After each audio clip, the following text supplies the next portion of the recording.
السلام علیکم ورحمۃ اللہ وبرکاتہ۔ الحمد للہ رب العالمین والعاقبۃ للمتقین والصلاة والسلام علی رسولہ الامین، اما بعد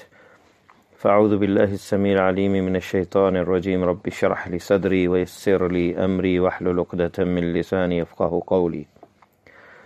معزز سامعین، اللہ پر توکل، اللہ پر بھروسہ اور اس پر اعتماد اور یقین، یہ ایمان کی سب سے اعلیٰ معراج ہے، ایمان کے اندر سب سے بنیادی چیز ہے۔ اللہ تعالیٰ قرآن مجید میں فرماتے ہیں سورہ فرقان میں، وَتَوَكَّلْ عَلَى الْحَيِّ الَّذِي لَا يَمُوتُ، اور اللہ بلند و برتر نے فرمایا بھروسہ کر اس زندہ ذات پر جسے موت نہیں آئے گی، اور فرمایا وَعَلَى اللَّهِ فَلْيَتَوَكَّلِ الْمُؤْمِنُونَ۔ سورہ ابراہیم فرمایا اور اللہ ہی مومن وَعَلَى اللَّهِ فَلْيَتَوَكَّلِ الْمُؤْمِنُونَ، اور اللہ پر ہی مومن جو ہیں بھروسہ کرتے ہیں۔ فرمایا فَإِذَا عَزَمْتَ فَتَوَكَّلْ عَلَى اللَّهِ، سورہ آل عمران۔ جب تو کسی کام کا پختہ ارادہ کر لے تو پھر اللہ پر بھروسہ کر۔ اور اس زمانے میں بہت سی آیات ہیں کہ اللہ پر توکل اور بھروسہ جو ہے یہی کامیابی کی دلیل ہے، اور 70,000 جو جنت میں جائیں گے، جیسا کہ پہلے بھی ایک درس میں عرض ہو چکا کہ ان میں بھی سب سے بہترین اور بنیادی جو چیز پائی جائے گی وَعَلَىٰ رَبِّهِمْ يَتَوَكَّلُونَ، بغیر حساب و کتاب جنت میں جانے والی ان کا بنیادی جو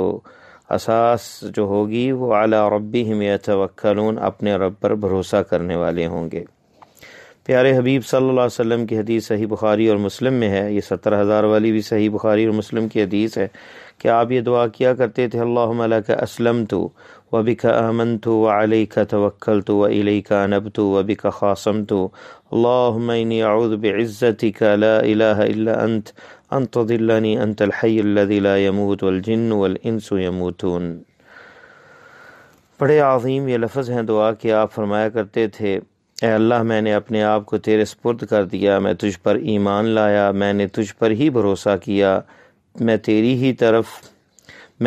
تیری ہی طرف رجوع کیا، اور تیری ہی وجہ ہی سے دین کے دشمنوں سے میں نے جھگڑا کیا۔ اے اللہ، تیرے سوا کوئی معبود برحق نہیں، تیرے غلبے کے ذریعے سے میں پناہ مانگتا ہوں اس بات سے کہ تو مجھے سیدھے راستے سے بھٹکا دے۔ تو زندہ ہے جسے موت نہیں آئے گی، اور تمام جن و انس مر جائیں گے۔ اندازہ کریں کہ اللہ کے سپرد، حتیٰ کہ اس چیز کی بھی دعا رب سے مانگی کہ اے اللہ مجھے کہیں گمراہ نہ کر دے تیری، کیونکہ اذن اور مرضی سے کوئی بندہ گمراہ نہیں ہو سکتا۔ اور نبی علیہ السلام امت کو بتا رہے ہیں، حالانکہ انبیاء تو معصوم ہوتے ہیں، ان کے پاس تو وحی آتی ہے، پھر بھی ہمیں سکھا رہے ہیں کہ اللہ پر توکل اور بھروسہ اتنا مضبوط ہو کہ اپنے ہر چھوٹے اور بڑے معاملات اللہ کے سپرد کیے جائیں۔ اور دعا مومن کا ہتھیار ہے، اور دعا بھی کرنی ہے تو رب سے کرنی ہے، اسی سے مانگنا ہے۔ اور سب سے بڑی چیز جو انسان مانگتا ہے وہ ہدایت ہے، کہ کہیں بندہ گمراہ نہ ہو جائے، اور استقامت ہے۔ اسی طرح عبداللہ ابن عباس رضی اللہ تعالیٰ عنہ کی حدیث جو کہ صحیح بخاری میں ہے کہ نبی علیہ السلام نے فرمایا کہ حضرت ابراہیم علیہ السلام نے کیا کہا تھا، حسبنا اللہ ونعم الوکیل۔ قال ابراہیم حین القی فی النار، جب ابراہیم علیہ السلام کو آگ میں پھینکا گیا تو انہوں نے کہا، اور محمد کریم صلی اللہ علیہ وسلم نے حین قالوا، کب کہا، ان الناس قد جمعوا لکم فاخشوہم فزادہم ایمانا وقالوا حسبنا اللہ ونعم الوکیل، سورہ آل عمران آیت نمبر 173۔ یہ بخاری کے اندر ہے کہ نبی علیہ السلام نے اس وقت کہا کہ جب کافروں لوگوں نے کہا کہ بے شک لوگ تمہارے مقابلے کے لیے جمع ہو گئے ہیں، ان سے ڈرو، چنانچہ اس بات نے ان کے ایمان میں اور اضافہ کر دیا، اور انہوں نے کہا حسبنا اللہ، اللہ ہی ہمارے لیے کافی ہے اور وہ بہترین مددگار ہے۔ اور ابن عباس کی روایت میں یہ ہے، کان آخر قول ابراہیم حین القی فی النار حسبی اللہ ونعم الوکیل، ابراہیم علیہ السلام کی یہ بات جب انہیں آگ میں ڈالا گیا آخری یہی تھی، اے اللہ تو ہی میرے لیے کافی ہے اور تو بہترین مددگار ہے۔ تو سخت سے سخت ترین حالات پر بھی اللہ پر توکل اور اعتماد کرنا چاہیے، اور انبیاء علیہم الصلاۃ والسلام کا بھی یہی اسوہ حسنہ ہے۔ ابو ہریرہ رضی اللہ تعالی عنہ نے فرمایا ان نبی صلی اللہ علیہ وسلم قال يدخل الجنۃ اقوام افئدتهم مثل افئدۃ الطیر رواہ مسلم، جنت میں قومیں ایسی کچھ جائیں گی ان کے دل پرندوں کے دلوں کی طرح ہوں گے، اور اس کا معنی بیان یہ کیا گیا قیل معناہم متوکلون وقیل قلوبہم رقیقہ، ان کے دل نرم ہوں گے اور اللہ پر بھروسہ کرنے والے ہوں گے۔ تو جیسے پرندے اللہ پر بھروسہ کرتے ہیں، اللہ تعالیٰ پر اعتماد کرتے ہیں، اس طرح وہ بھی اعتماد کریں گے۔ تو اللہ پر توکل، رقت قلب، یہ دونوں باتیں ایسی ہیں جو جنت میں لے جانے کا سبب ہے۔ مومن کے دل میں رزق و معیشت کی زیادہ فکر نہیں ہونی چاہیے، بلکہ ان کے دل پرندوں کی طرح ہونے چاہیے جو اپنے لیے کچھ جمع کر کے نہیں رکھتے، بلکہ ہر روز صبح تلاش رزق میں نکلتے ہیں اور شام کو اپنا پیٹ بھر کر لوٹتے ہیں۔ جیسے دوسری حدیث میں فرمایا گیا ہے کہ اگر تم اللہ پر صحیح معنوں میں توکل کرو تو اللہ تمہیں پرندوں کی طرح روزی عطا فرمائے گا، جو صبح تو تغدو خماصا و تروح بطانا، خالی پیٹ جاتے ہیں اور پیٹ بھرے ہوئے لوٹتے ہیں۔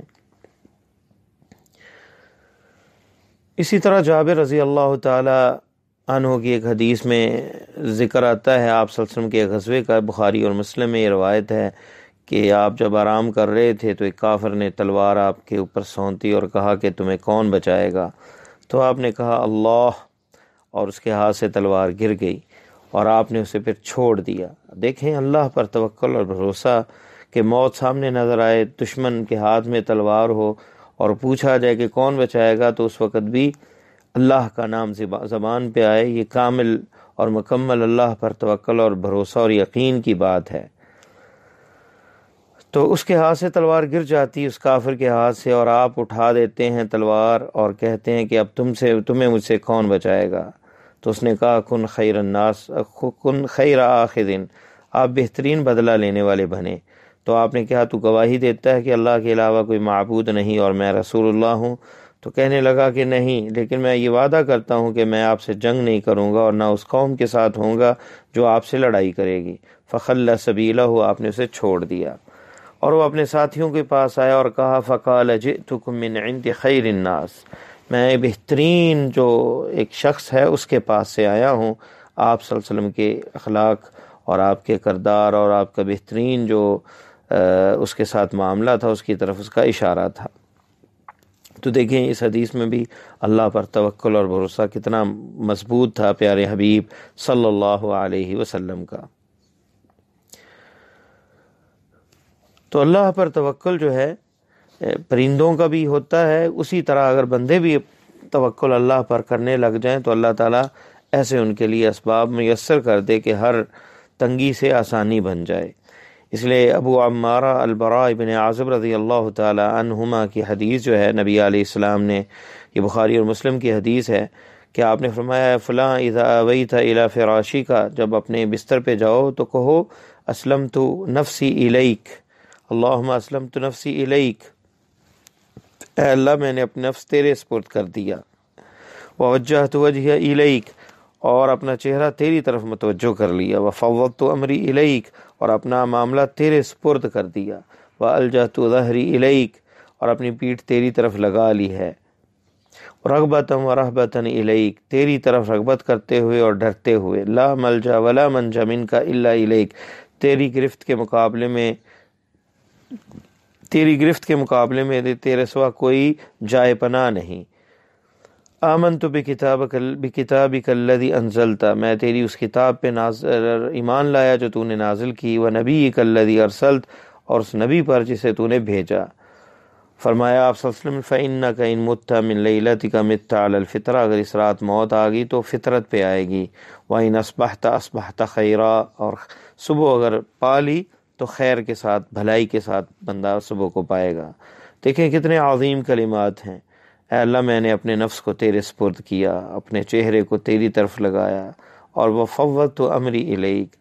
اور اپنا معاملہ تجھے سونپ دیا۔ تو سوتے وقت بھی یہ کلمات کہنے اور اللہ پر اپنے اس توکل کو اور اعتماد کو اور یقین کو پختہ کرنے سے جہاں ہماری تربیت ہوتی ہے، جہاں ہماری توحید مضبوط ہوتی ہے، جہاں اللہ سے محبت میں اضافہ ہوتا ہے، یقین میں اضافہ ہوتا ہے، ایمان میں اضافہ ہوتا ہے، وہاں پھر دنیا کے ہم اور غم اور پریشانیاں یہ بھی بسیرا نہیں ڈالتی، یہ بھی دور ہو جاتی ہیں۔ صحیحین کی روایت، براء کی جو روایت ہے، وہ کہتے ہیں قال علی رسول صلی اللہ علیہ وسلم اذا اتیت مضجعک فتوضأ وضوءک للصلاۃ۔ اس روایت میں یہ لفظ کا اضافہ ہے کہ جب سونے کے لیے جاؤ تو اپنی نماز کی طرح وضو کرو، پھر اپنی دائیں گال کے نیچے ہاتھ رکھ کے جو ہے دائیں کروٹ لیٹ جاؤ اور پھر یہ دعا پڑھو۔